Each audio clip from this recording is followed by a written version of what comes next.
Hey everybody, it's Galmadex and welcome back to some more Magic Arena. Today we have the Tales of Kaldheim Festival event.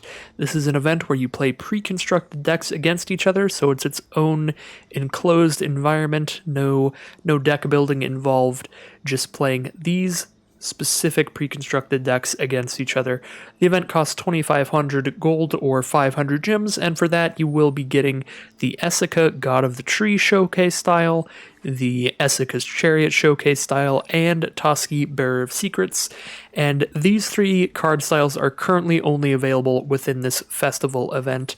So if you want to grab these styles, definitely hop in, and you're essentially paying this amount for like a showcase style bundle of these three. But you're also getting the experience of this kind of enclosed format here of all these pre-constructed decks. So the white-blue deck here is kind of a white-blue flyers deck. A Call for Aid, it is called. You've got the Raven's Warning as the signature card on the deck box, which spits out a little flying token, and then you draw a card when one of your flying creatures damages your opponent, and then you get to grab something from your sideboard and put it on top. And of course, they have a nice little variety of cards in the sideboard so that Raven's Warning can get you whatever you need at the time. Of course, you've got like the random removal spells like Bind the Monster, Fate's Fetters. You have a Wrath if you need Wrath, Shatter the Sky, Radiant Fountain if you need a land drop. They just gave you a nice little package in the sideboard to work with Raven's Warning, which is pretty cool. Other than that, it is a pretty standard white-blue flyers deck. You've got Watcher of the Spheres, making your flying creatures cost less and getting bigger when you have flyers, Starnheim Unleashed, and Amiria's Call, just making a bunch of giant angels in the late game. And cards like Clarion Spirit with cheap cards like Battlefield Raptor to swarm the board with early 1/1 flyers and 1/2 flyers and all of that kind of stuff. So pretty fun deck. You also have two Granted off of the Fae of Wishes, which allow you to also grab something from your sideboard. So even more to play around with that kind of mechanic there. So that is the white-blue deck, A Call for Aid. Next up you have Demon's Rise. This is a pretty traditional kind of black-red sacrifice deck. However, there's no way to steal your opponent's cards in here, so you are actually sacrificing your own cards. You have cards like Village Rites, sacrificing to draw 2, Carter's Vicious Return, sacrificing to deal damage, and Gormand, sacrificing to kill your opponent's stuff. That make use of your cards like your creature tokens from Forbidden Friendship and cards like Skyclave Shade that can just keep coming back from the graveyard as good sacrifice engines, good things to sacrifice to those cards. And then you also have a bit of reanimation in this deck. 3 Cauldron's Gift that can return creatures from your graveyard. Carter's Vicious Return returns creatures from the graveyard. So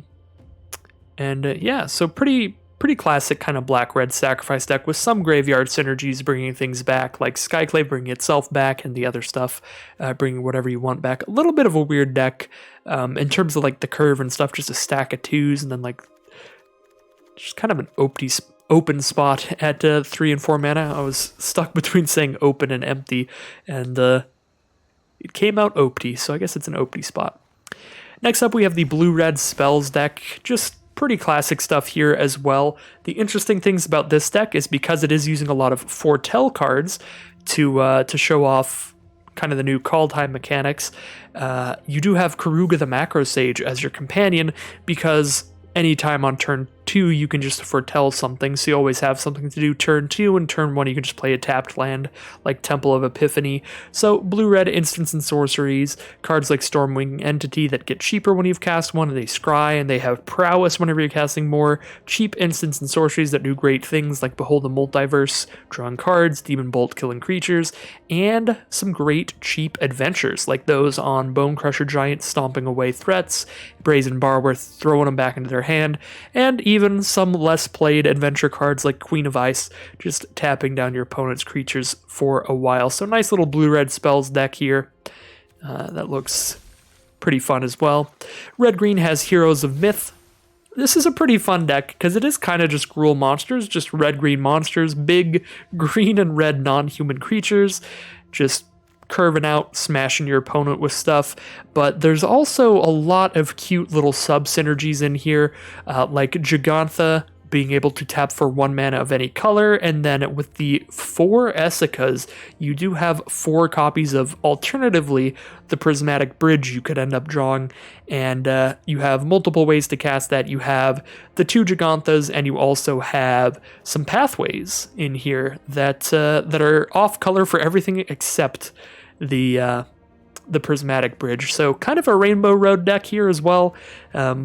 Trying to get that bridge out because you do have a lot of great large creatures to hit off of its upkeep ability.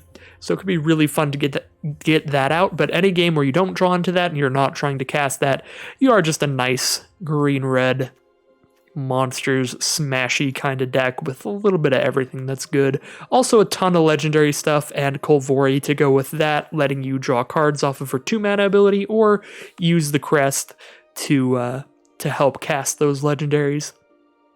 Really fun aggro deck there. Then you have the Loyal Companions. This is a cat-dog deck built around Rin and Seri Inseparable, where whenever you're casting dogs, you get a 1/1 cat, and whenever you cast a cat, you get a 1/1 dog. Obviously, to show off the new Kaldheim cards, this deck will be focusing around a lot of changelings. These are all creature types, so if you cast a Masked Vandal with Rin and Seri out, you're getting a cat and a dog. Maskwood Nexus makes all of your creatures both types, which is great with all of the abilities on Rin and Seri. And then you have just a little bit of dog tribal like Pack Leaders and a little bit of cat tribal like Feline Sovereign. So nice split between those two. And the changelings to try to group them all together. So that is the tribal deck here. Then we have red-white. The Golden Horde actually has a lot of treasure tokens and interesting ways to kind of use those. So kind of a pretty basic like red-white aggro deck at first glance with cards like Torburin for Rimrock Knight and Magda. You can obviously just do great red aggro stuff, Frostbite as well to chip things away early, but you also have a lot of treasure producers. 3 Magda that create treasure, 2 Seize the Spoils that create treasure, 2 Gadrick that make treasures when things die, and 4 Goldspan Dragon, which Goldspan Dragon's a ridiculously powerful card, so tons of treasure producers, and then some cards that can value off of them. The Blood Aspirant allows you to sacrifice them, or allows you to get counters whenever you are sacrificing them. I guess this doesn't actually let you sacrifice the treasure tokens, but the treasure tokens you can just sacrifice for mana and not use the mana at any time. So Blood Aspirant with treasure tokens gets really big really quickly. Gadrick with the treasure tokens allows it to attack, and then you're basically just casting a 3 mana 5/4 flyer. And I think that's like the main treasure synergies here, but also just having a bunch of treasures allows you to cast everything that you hit off of your Showdown of the Scalds really quickly, get all of those counters, and just dump everything to the board as quickly as possible. So a really solid kind of really like dump your hand kind of aggro deck, just playing a lot of early creatures and aggression and getting treasure tokens while doing it so that they can dump the rest of their hand as quickly as possible. And last but not least, we have Touch of the Grave. This is kind of a blue-black controlling sort of deck with a bit of a snow sub-theme and a bit of a zombie sub-theme focused around Narfi, Betrayer King, as the signature card. Narfi, of course, great in Kaldheim Draft. A 5 mana 4/3 gives all of your snow and zombie creatures +1/+1. And Narfi can just keep returning itself from the graveyard to the battlefield for 3 snow mana, and of course, every mana source in this deck is a snow land, except Fabled Passage, because that doesn't actually add mana, it just grabs one of your other lands. But yeah, every mana source, basically, a snow land here, so Narfi can definitely keep coming back from the grave, making sure that you're buffing all your zombies you get out of the Calls of the Dead, buffing all your snow creatures, like, I guess just Icebreaker Kraken's the only snow creature. With this, you're casting it for cheap since all your lands are snow lands. And overall, just a decent amount of like removal, quad Deadweight, 2 Wither Crown, 3 Murderous Rider. and just some controlling stuff. Atris is good value. Teferi can hold your opponent off for a little bit. And then one other little sub combo is kind of Ephemia with the enchantment-based removal spells like Deadweight and Wither Crown. You can get those to go to the graveyard. And then Ephemia can make more zombies, which is obviously back to the zombie tribal that Narfi provides, buffing up all of the zombie tokens. So interesting deck here. A little bit of self-mill to work with Ephemia, and Narfi, a little bit of snow to work with Narfi and Icebreaker Kraken, and a little bit of zombies to work with Narfi. A little bit of everything here, in a way. I think all of these decks are built pretty interestingly with all the different things they can do. What I'm going to roll with here, though, I think is just going to be a nice classic red-green aggro deck. And also, the fact that we can cast good old Rainbow Road, the Prismatic Bridge, is... it's really exciting to me, so that's probably what I'll go with here. We are going to spend gold to get into this and drop down this Heroes of the Myth deck. I will be playing until I hit all 3 wins so I can get all my card styles, and however long that takes, that is what we'll be doing. As always, in the description below, there will be timestamps to every round if you want to skip between games if a game is not interesting you, or there's a very long queue time, or any of that.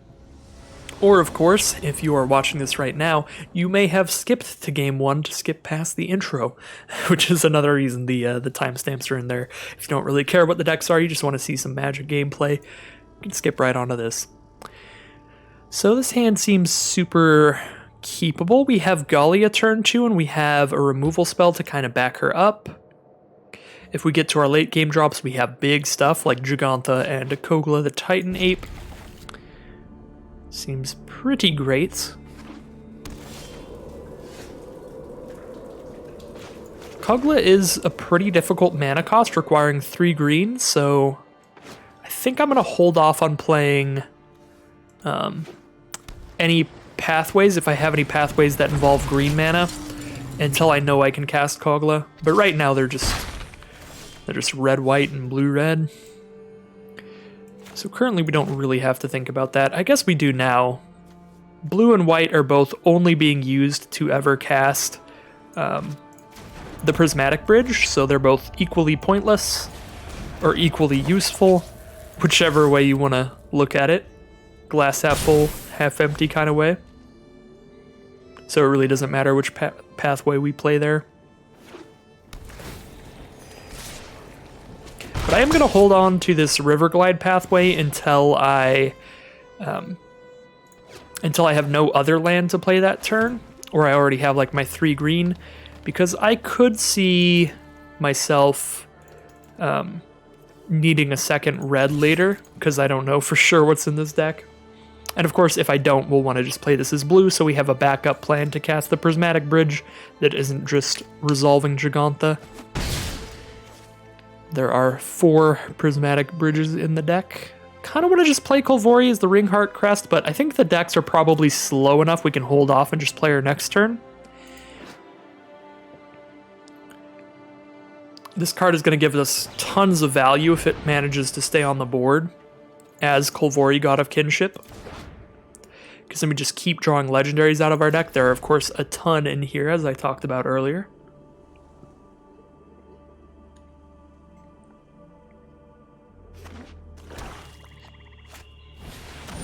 We are against the Rakdos Sacrifice deck here. They can sack their 1/1 to kill our 3/3. I think we want a Fire Prophecy just to make sure they can't do that. I'm actually going to get rid of this River Guide pathway because I do need another green to cast Kogla. Although I could try to get it off Gigantha. Alright, we did just hit another forest. That makes me feel pretty bad about the ditching the pathway. But of course, it's not going to matter unless we draw a Prismatic Bridge and don't have Gigantha on board. I think I discard a forest, but I could discard Kogla because I could cast any of my other cards if I hit one more land. You know, this might be super bold. I'm actually just going to discard Gigantha.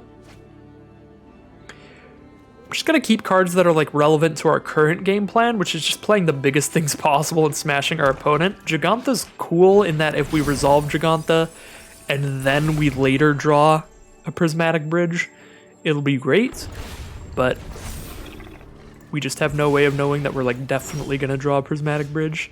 All right. Ashaya time, I think, because Ashaya is just massive. Ashaya will be a 7/7. Because all of our creatures are lands as well. So 5/5 until it hits the board, then both our creatures are lands and it's a 7/7. Yeah, I'm going to cast Ashaya. Like, we could alternatively just use this ability and try and draw more cards, but I think we're just going to play big, beefy creatures here. Oh no, they discarded a Demon of Loathing to reanimate with one of their reanimator spells. Which I was not paying attention to, so I didn't notice. That is pretty painful. But it would be even worse if we just sat on Kolvori trying to draw cards off the top. Wow, they're just going to get us with this Vicious Return here. Wait, no, they're not? They could have just sacrificed a creature and killed us right there. Now we have a chance, because we can use Inscription of Abundance to gain life, right? 5 mana, put 2 counters on a creature, gain life equal to its power, and have it fight something. That is such a good draw. We could have been just dead right there, but if this resolves, then we're still in it. I'm gonna gain 8 life, and I'm gonna fight the Gormand.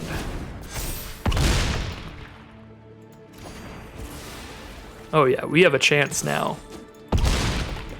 Still not a great chance, because we are going down to 3, so if they have any other burn or haste, we will just die. I'm going to discard Ashaya, because if we hit one more land here, then we can punch through them trying to just play another blocker and win that way. What am I talking about? I forgot about Demon of Loathing's incredible effect, because this is a card that is very rare to ever play against, because this card doesn't actually come in Theros boosters. It is literally only in like the theme boosters for Theros. So I've just one of those cards you've literally like never seen in your life until this exact moment. Because it's one of the cards that's in like pre-constructed decks, theme boosters specifically. It's just not in the draft format or really in standard at all. Either way, couldn't really play around that Demon of the Loathing's very powerful ability. That was just some cool reanimator stuff from our opponent, allowing them to reanimate such a powerful card in the early game. We just didn't have a way to deal with it. I could have like fought that instead of the 6/6, but then I lose my only creature. But since I was going to lose the creature anyway to it hitting me, maybe that was an opportunity there. I think we were pretty unlikely to win there regardless. Awkward hand here with just a ton of green and a green-red card, but a ton of green is good, being able to at least spend double green on Surferin turn 2 and get Kolvori out turn 4, try to draw cards off of that.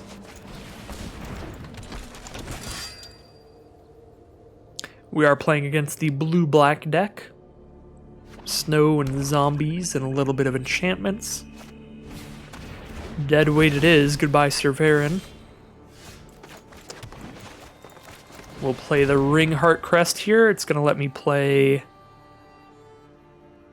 I don't know what creature type I want. I'm pretty sure everything in here is just, like, legendary anyway. We'll just say elemental. I should probably look that up and see what creature type you're supposed to say on that. Let's see. Legendary, legendary, legendary, legendary, legendary, legendary, legendary. Every single creature in the deck is legendary, so it doesn't matter what creature type you choose on the Ringheart Crest. Alright, Timuret Calls the Dead. Milling some cards, exiling Deadweight to spit out a zombie. Wow, we've drawn 3 Kolvori. I didn't even realize this deck had 3 Kolvori.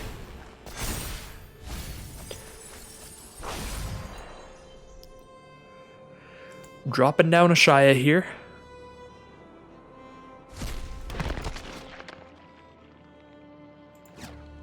The Ringheart Crest only adds mana for casting creatures, so it's not going to help us with any Kolvori mana, so we're still a little bit off from using the ability and still like playing creatures in the same turn. Like we can't play a 4-drop and use the ability right now.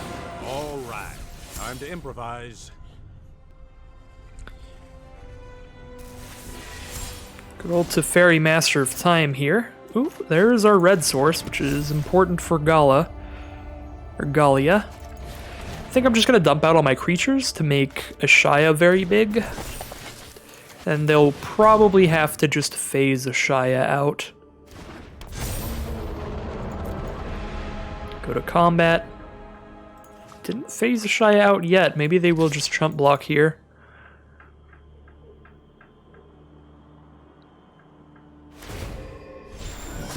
Alright, they did phase Ashaya out.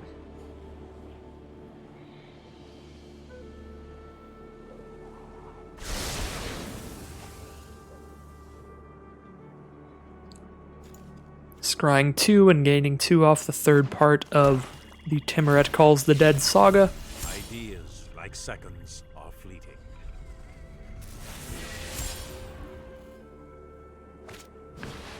Another Timuret Calls the Dead, alright. Just digging for Narfies, I'm guessing. Just surprising they haven't milled one yet. Mire Triton, more self-mill coming on out. Still no Narfies. Oh, this is the red-green pathway? That sucks. I wish I drew this before the red-white one. Because this just can't give us a third color, really. Is this Vigilance as well? It is Vigilance. Ooh, we get to attack all 3. Discard a card, draw 2, because we already have a Kolvori out and it's legendary. I guess they have a Death Toucher. But I think we should probably kill the Planeswalker. I think they're more likely to try to kill Ashaya than Kolvori.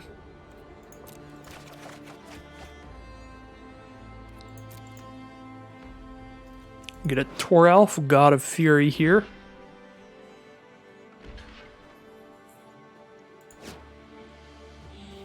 Trade there, trade there. Kolvori survives. Pretty cool.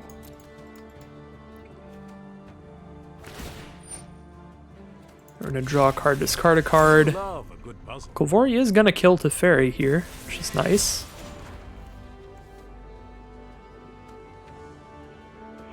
I'm going to go ahead and use Kolvori's ability right now. God of the Tree's cool, but I just don't have the mana for the Prismatic Bridge right now. I could replace Galia. I already have a Toralf. I guess I'll replace Galia here. Time's up.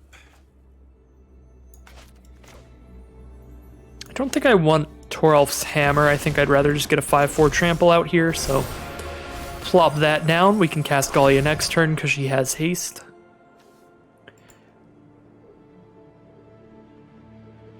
They do have double Narfi engrave, but of course they do come into play tapped.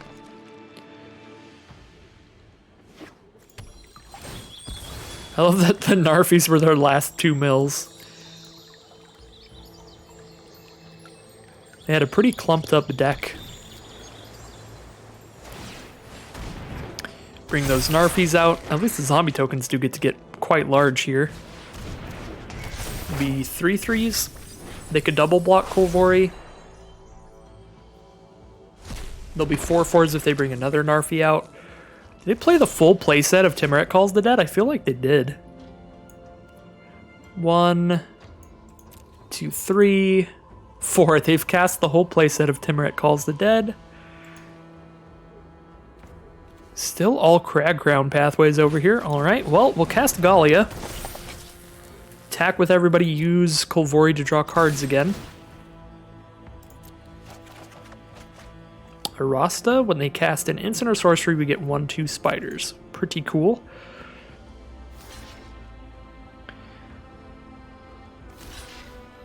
Double block on Kolvori.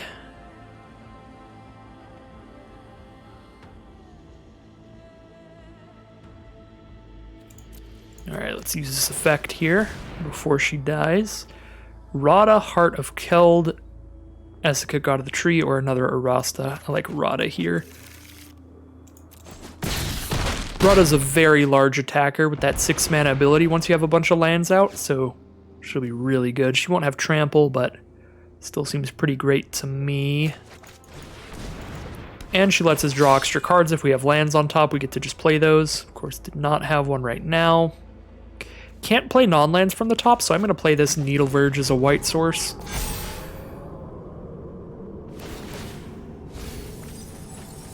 Because we don't need any specific color right now untapped. So I'll start setting up for a potential Prismatic Bridge.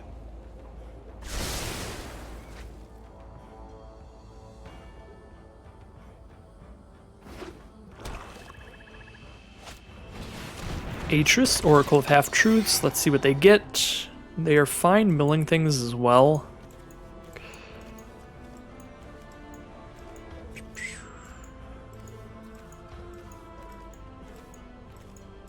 There's no possible way that I can pile this and just not give them the exact same pile. Like, I just split the 2 Wither Crowns and they can choose a Wither Crown or a Wither Crown. That's like the only way to pile this. So it literally doesn't matter here, I guess. Wither Crown or 2 cards. Ooh, maybe they'll take the 2 cards, but we actually don't want them to take the 2 cards. Maybe we'll make them think that card is really good. No, they just always take the 2 cards.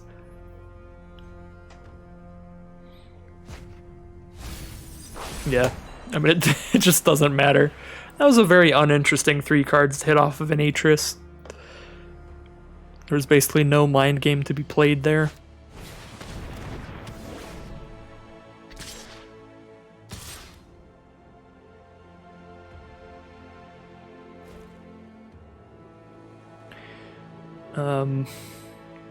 Rada only has first strike during our turn, so pretty bad to block here.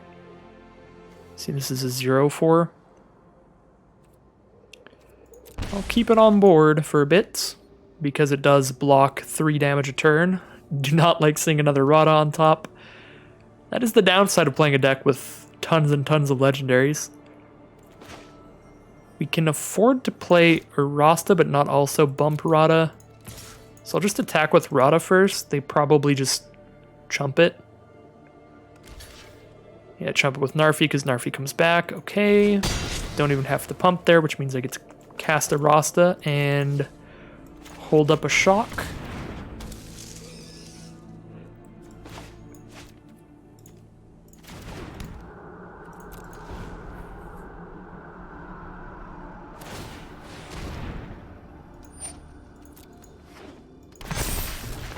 Narfi's back. They can bring another Narfi back and make them all 4/4s.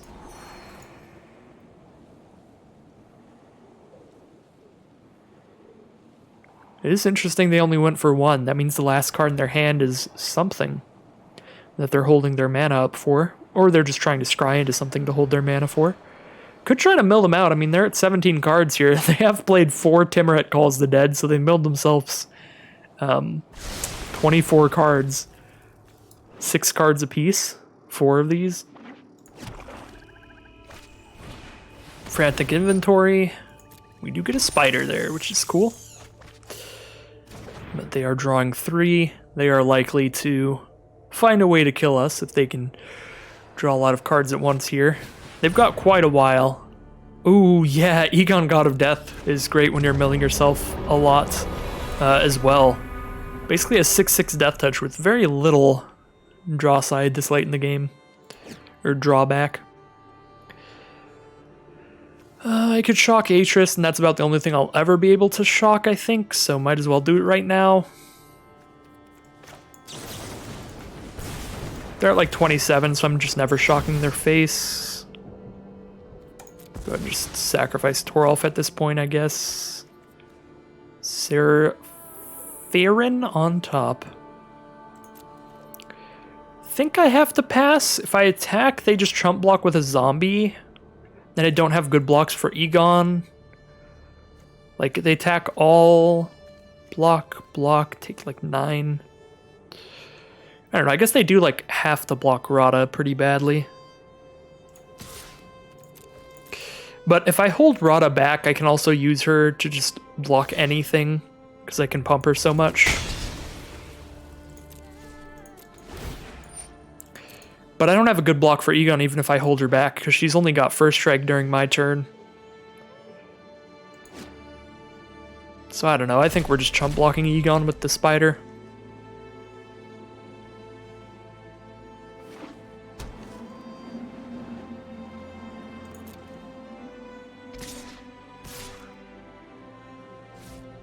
They can bring back another Narfi at instant speed here. And make their zombies 4/4s. Oh my god, this whole time Narfi's legendary. I'm a derp. I completely forgot about that. I forgot, I'm not the only one with a bunch of legendary cards. Narfis are legendary as well, so they can't actually make all the zombies 4/4s. There's no such thing as double Narfi.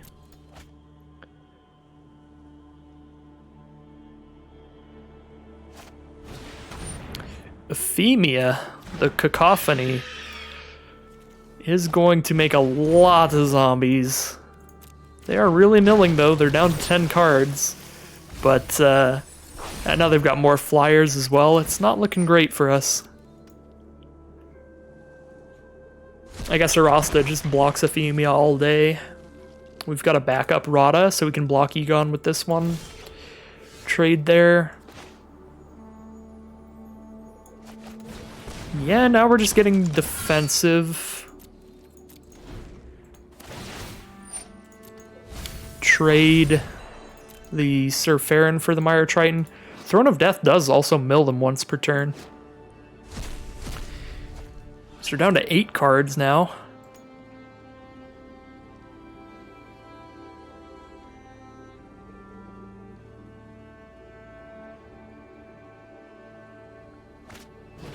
Dead weight.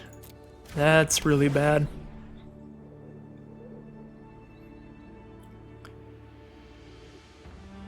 Three 5 was definitely one of our best blockers, being able to block a 4/3 or a 3/3, just unscathed. But it can still block their flyer. It's still our only creature that can block Euphemia, so at least it can still hold that off, since Euphemia is only a 2/1.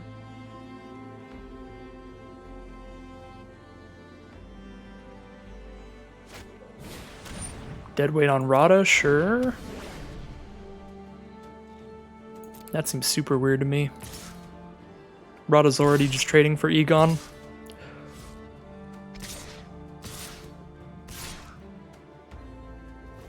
Time to get the trades going, I think. Fortunately, no good block for Arasta here, because Euphemia's not coming in. We take 9 if we don't chump block with Arasta. This is getting real painful. We go to 4 life. 4 life, they have 1, 2, 3, 4, 5 creatures out. 4 life against 5 creatures will have 1, 2, 3 creatures out. 3 creatures against these 5. I can block there. I can block there. Block there. No, I just die. If I don't block with Arasta right now. But Arasta stops just as much damage blocking later, so I don't know. And we have seen that that we just lose either way, basically, is what we've mathed out there. Because, yeah, they get another zombie here, too. I don't have the Wooburg, unfortunately. Wouldn't matter, because it doesn't trigger until my upkeep, so we can't wait that long.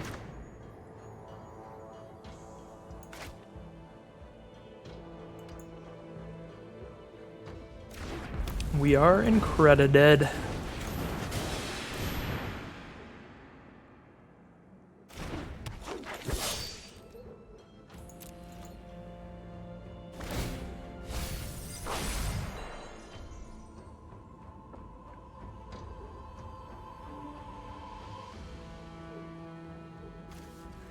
Did get him down to 5 cards left. Okay, 4 cards left. But all they gotta do is click all attack and it is over for us. Another Teferi as well. After 1,000 years, I I'm getting the hang of it. Yeah, that was a sad one.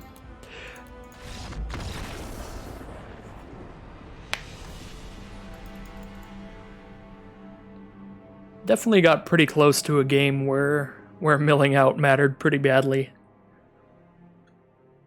4 cards left, and they mandatorily had to mill 1 every turn, which means they were hitting 2 cards a turn, milling 1 and drawing 1.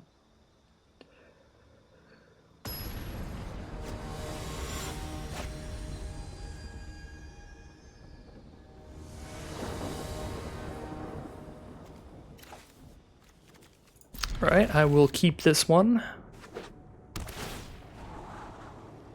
Opponent is on the Karuga deck, the blue-red Foretell deck. Let's try 1 here, hit a forest. We do want that. We gotta get to 5 mana with this hand. We're only at 3 lands right now. Of course, we do have an Esika that can tap for a mana of any color, so kind of have 4 mana. This is the red-green pathway, so it just doesn't matter.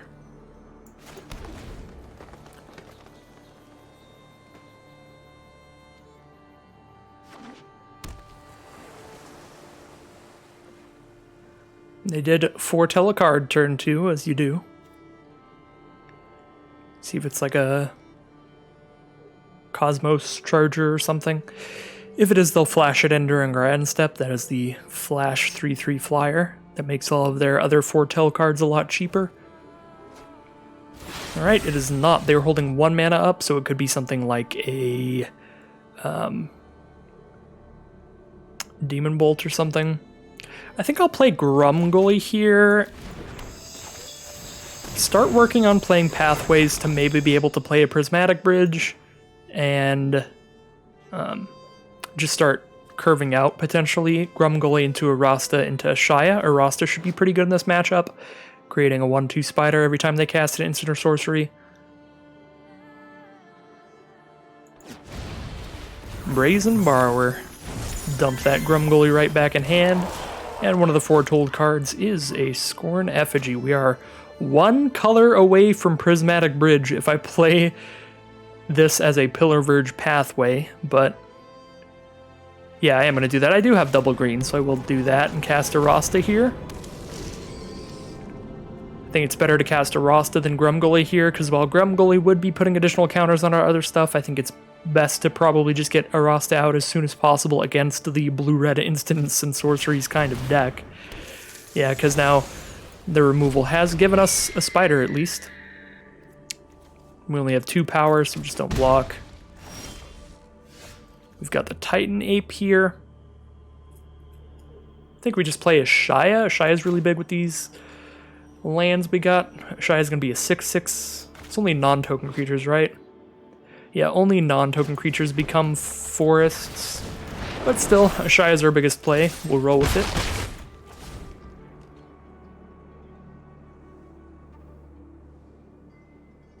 Opponent is stuck on 3 mana here, and it looks like that'll just be the concession.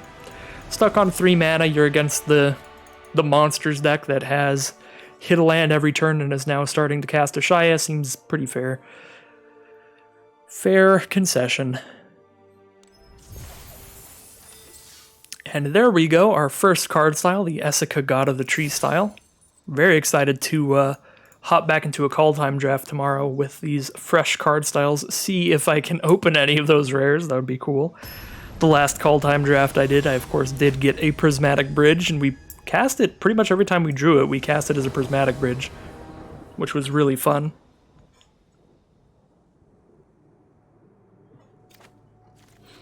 I still have yet to be able to play an Esika's Chariot. I just keep getting absolutely demolished by that card in Limited, but never open it myself when I'm in green, unfortunately. I think I'll keep this. We have a Fire Prophecy to try to hit more lands, and Toski can be really powerful draw engine. We are against the Boros aggro deck. Time to get a little scared.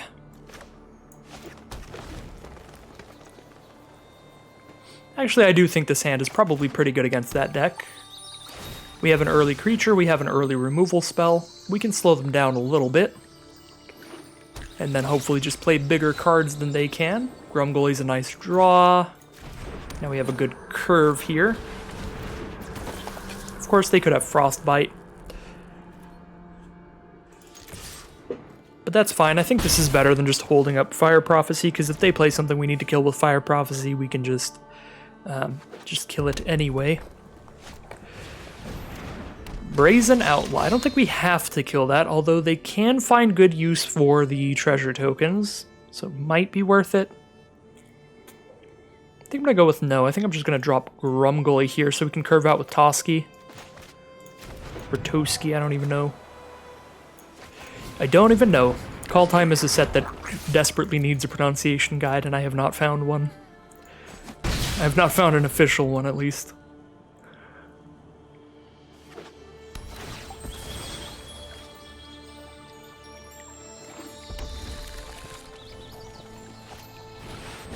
Torbrin. Trade with Grumgully, then? I think we take 4.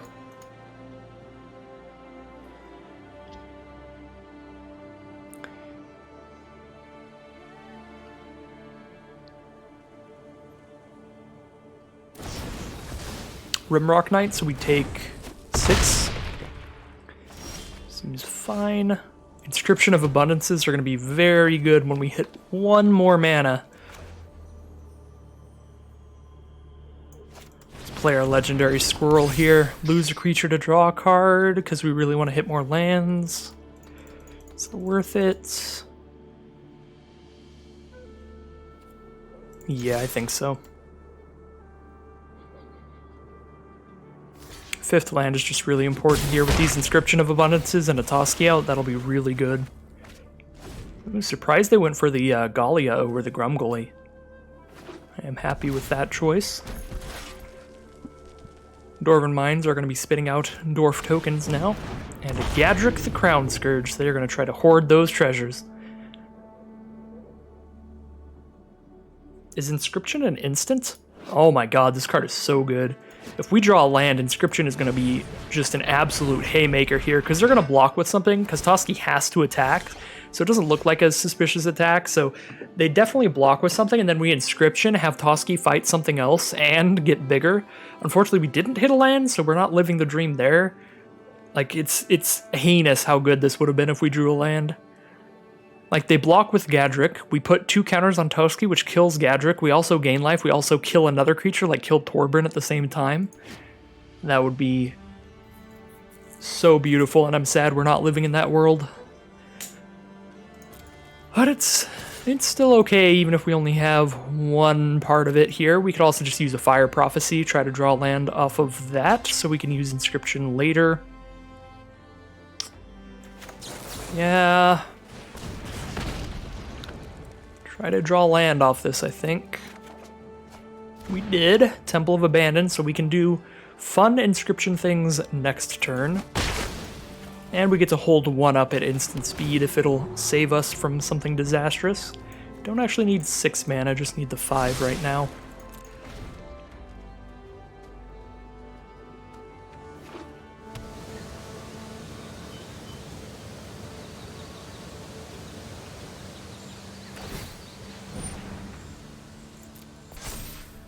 Tormentor's Helm onto their Dwarf token. Very powerful card with Torbrin. It might actually just be lethal, because Torbrin is a pretty bonkers magic card. Obviously, standard all-star.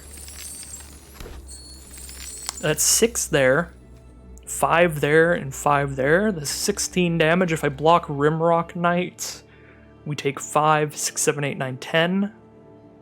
If I block the Dwarf, we just die, because we take 5 plus 6, we take 11, plus we take 1 damage from Tormentor's Helm, which with Torbrin is 3 damage, so yeah, that's dead if we block there at all.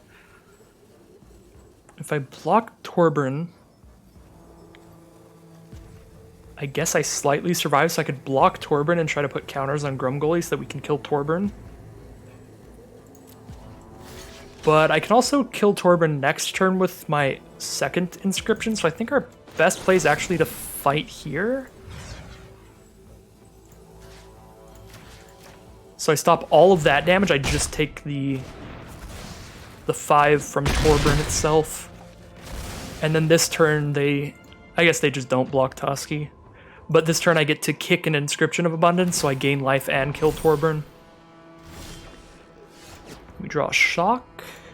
I don't have enough mana to do the Shock as well here. Even if I kept the land on top, I wouldn't have enough mana to do it because I would just have the land. I wouldn't actually have the Shock in hand.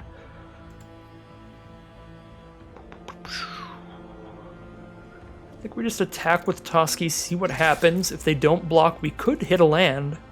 And then we can Shock and Inscription, which is beautiful. Do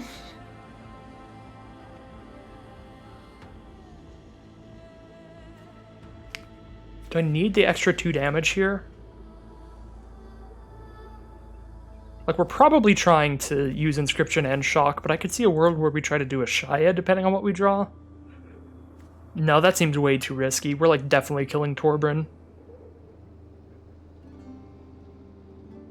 But if I wait, it could be any land off the top and not just a red source, so I think I still wait. That hurts a lot. I guess I get to Shock Magda and play a blocker. Or I get to Inscription and take damage next turn. Inscription, kill Torbern, take 3 from Magda. I'm gaining a lot of life off the Inscription.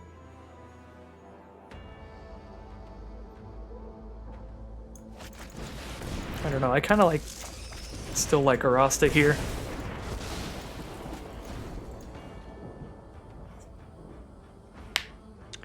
If they play any instant or sorcery shenanigans, we get a little spider token.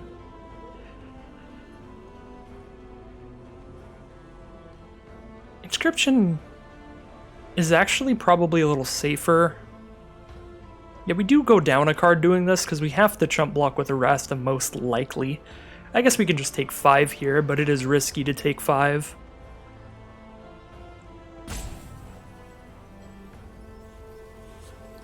Yeah, if the plan is to just stop all the damage and chump block, I think it would have been better to use the Inscription, but we can possibly afford to just not block here, which would make our board state really good, but we'd be going to 4 life, so if they have a Shock, we just die.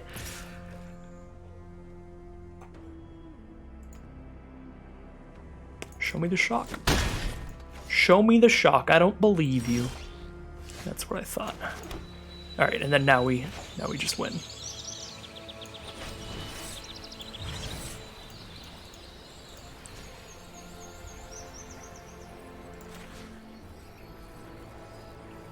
We want to gain the life. We want to.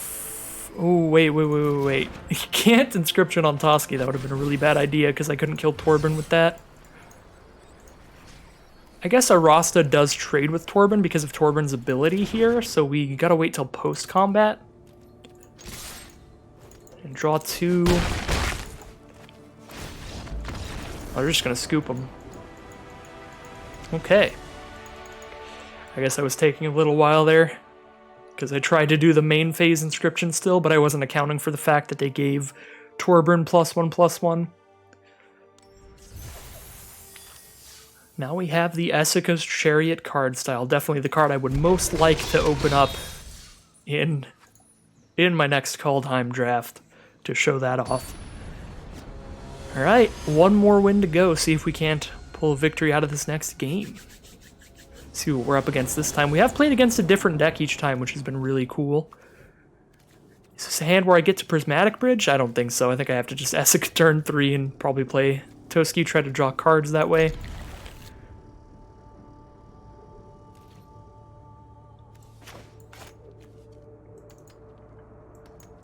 Yeah, I'm even just so committed to not Prismatic Bridging that I'm just going to play Needle Verge as a red right now so I can shock something if they play a turn 1 creature. It's pretty rare in this format, but I have not done the full research on the deck lists. I just looked that one time, basically. So I don't remember what the 1-drops are, but we'll find out. Fabled Passage. I believe that is in only the blue-black deck. It's definitely in the blue-black deck. I don't know about what other decks it might be in. Ooh, white. So it must be in the red-white deck as well, because that's a snow-covered land. I think the red-white one is snow-covered. We just played against it, so I should know. So now we're just trying to curve out with all of our creatures to get use out of Gallia's ability as well. Turn 3 we play the 1/4 Esika. Turn 4 we play the Kulvori. It is the red-white deck. They have Blood Aspirant in there? Oh yeah, because they sacrifice the treasure tokens to get mana, and while they're doing that, their Blood Aspirant gets larger. Could shock that here, but I can't shock and cast Esika unless I shock it with Gallia. I think that actually seems like a solid play. That's probably better than just chipping 2 damage at them, because we know that they're the aggro deck. Just like Boros aggro, so we're just trying to keep them off of whatever they're doing while we assemble a ridiculous board state. Less concerned about just damaging their face right now and more concerned about making our board great. Search for glory here. Search for a snow permanent, a legendary, or a saga. Reveal it, put it into their hand. So they can grab Magda, they can grab Torbran, they can grab any snow land. Showdown of the Scalds. Lots of options in that deck for what they grab, and they also gain 3 life since they spent 3 snow mana on the spell.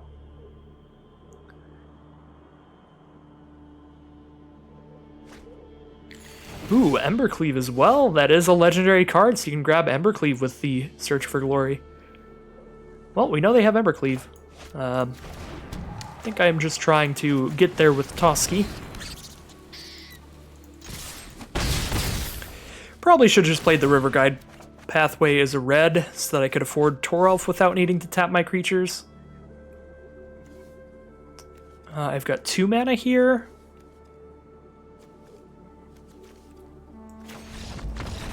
Alright, well, there's the concession. I guess if you play mildly slow, you will get concessions in this format. I don't know if we're supposed to play the hammer there or just pass turn. Probably just pass turn. Just keep playing everything as big, beefy creatures. We were pretty in it to win it there. The Embercleave off of the search card seemed a little weird to me since they didn't have anything on board. They weren't putting anything on board that turn. We know it's going to be quite a while before they're doing something crazy with Embercleave. And yeah, of course, the Toski, really the card of the matchup. Card of the day, really. Toski was one of our main winners. Just allowing us to draw a bunch of cards while we had the superior creatures on board. Pretty great stuff. So that was the Tales of Kaldheim Festival event.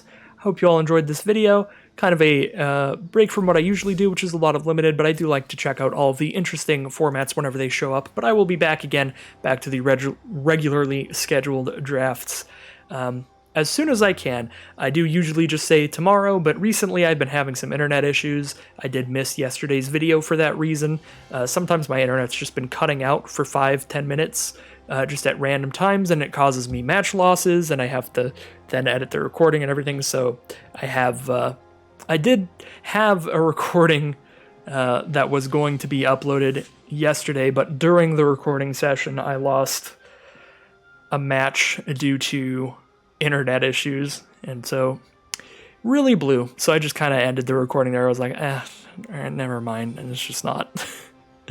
Because then I would also have to edit out the downtime and all of that stuff, and that's just a lot more of a time commitment than I can kind of do right now, trying to keep up with the daily videos. So I think I'm going to go back to just saying I'll see you again soon, but it's definitely always my plan to keep these videos as close to daily as possible.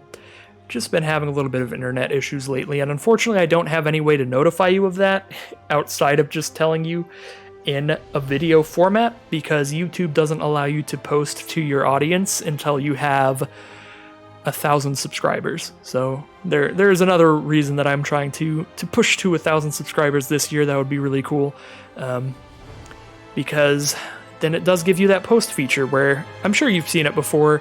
Whenever you open up YouTube, especially on mobile, you'll see like posts from different creators and stuff. At least I've seen them before. And I was like, how do I do that? I googled it and I can't.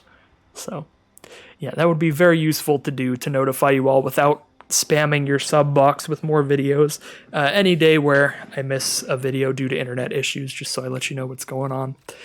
But anyways, I will see you again as close to tomorrow as possible for more Magic Arena. Definitely, most likely, a premiere draft of Kaldheim, trying to get one of my showcase cards that we just got a style for. That'd be pretty nice. So thank you all as always for watching, and I'll see you again next time.